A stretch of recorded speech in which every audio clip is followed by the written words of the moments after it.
ஆச்சரியக்குறி. அடடா, ஒரு நிமிஷம் கண்ண மூடி யோசிச்சு பாருங்க. உங்க பேங்க் அக்கவுண்ட்ல கஷ்டப்பட்டு சேர்த்த 5 லட்சம் ரூபாய் இருக்கு. நிம்மதியா இருக்கும். ஆனா அதே நேரம் இந்த காசை வச்சு என்ன பண்றது? சரியா சேமிக்கிறோமா ஒரு பயம் உள்ளுக்குள்ள ஓடுதா? உண்மை என்னன்னா, சும்மா பேங்க்ல பணத்தை போட்டு வைக்கிறது இப்போ பலன் தராது. ஏன்னா நம்ம கண்ணுக்கு தெரியாம விலைவாசி உயர்வுங்கிற பெரிய பூதம் நம்ம சேமிப்பை கொஞ்சம் கொஞ்சமா அரிச்சுக்கிட்டே இருக்கு. இன்னைக்கு 1 லட்சத்துக்கு இருக்கிற மதிப்பு அடுத்த வருஷம் இருக்காது. அதனால இனிமே உங்க பணம் உங்களை பணக்காரன் ஆக்காது, அது உங்களை பாதுகாக்கும். அவ்வளவுதான். ஒரு பெரிய கஷ்டம்னு வரும்போது காப்பாத்துற கேடயம் மாதிரி. சரி, இந்த 5 லட்சத்தை வச்சு என்ன பண்ணலாம்?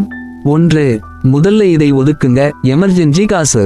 முதல்ல ஒரு 50,000 ரூபாய் மட்டும் தனியா எடுத்து வச்சுக்கோங்க. இதுதான் உங்க சண்டைப்படை. ஏன், திடீர்னு வண்டி ரிப்பேர், வீட்டுல யாருக்காவது உடம்பு சரியில்லை, ஃப்ரிட்ஜ் போச்சுன்னா அடுத்தவங்க கிட்ட கையேந்தாம கிரெடிட் கார்டை தேய்க்காம இந்த காசை எடுங்க. இது உங்க மனசுக்கு ரொம்ப நிம்மதி கொடுக்கும். 2. இரண்டாவதா இதை சேர்த்து வைங்க, பாதுகாப்பு வளையம். உங்க மாச செலவு எவ்வளவுன்னு ஒரு கணக்கு போடுங்க. வாடகை, மளிகை, பில்ஸ் எல்லாம் சேர்த்து.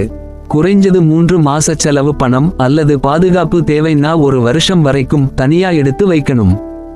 ஜாக்கிரதை, புது போன் வாங்க ஆஃபர் வந்தா இதை தொடக்கூடாது. வேலை போச்சுன்னா அந்த மாதிரி பெரிய பிரச்சனைக்கு மட்டும்தான் இதை பயன்படுத்தணும். 3. முக்கியம், அதிக வட்டி கடனை அடைங்க. உங்க அக்கவுண்ட்ல பணம் வச்சுக்கிட்டு கிரெடிட் கார்டுக்கு 40 விழுக்காடு வட்டி கட்டுறீங்கன்னா அது முட்டாள்தனம். உங்க பணம் ஒரு பக்கம் 7 விழுக்காடு லாபம் கொடுக்கும்போது நீங்க இன்னொரு பக்கம் 40 விழுக்காடு நஷ்டம் அடைஞ்சுட்டு இருக்கீங்க. அதனால அவசர கால பணத்தை எடுத்து வச்ச பிறகு அடுத்து நீங்க செய்ய வேண்டியது அதிக வட்டி கடனை முடிங்க. கடனை அடைக்கிறது ஒரு கேரண்டியான முதலீடு. ஷேர் மார்க்கெட் மாதிரி ஏறுமா இறங்குமான்னு பயப்படவே வேணாம். வட்டி அதிகமா இருந்துச்சுன்னா அதை அடைக்கும்போது உங்களுக்கு பெரிய லாபம் உறுதி. அடுத்த லெவலுக்கு போக 3 டிப்ஸ்.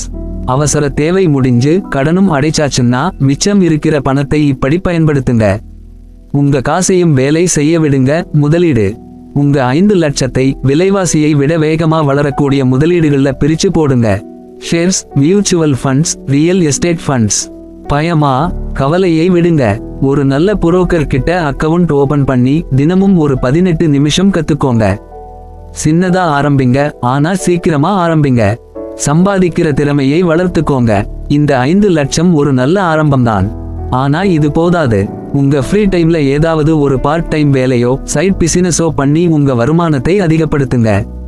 நீங்க புதுசா கத்துக்க உங்க மதிப்பு கூடும், சம்பளம் கூடும். ஆசைகளை அடக்குங்கள், பாதுகாப்பாக இருங்கள். மாசம் 10 விழுக்காடு நிச்சயம் ரிட்டர்ன் யாராவது சொன்னா அந்த பக்கமே போகாதீங்க. அது ஏமாத்து வேலை. முதலீடுங்கிறது ஒரு பொறுமையான விளையாட்டு. உடம்பையும் மனசையும் நல்லா பார்த்துக்கோங்க. நிதானமா இருங்க. அவசரப்பட்டு தவறான முடிவுகளை எடுக்க கூடாது. சுருக்கமா, இந்த 5 லட்சம் ரூபாயை அவசர தேவைக்கு ஒதுக்குங்க, அதிக வட்டி கடனை அடைங்க, அப்புறம் சரியா முதலீடு செய்யுங்க.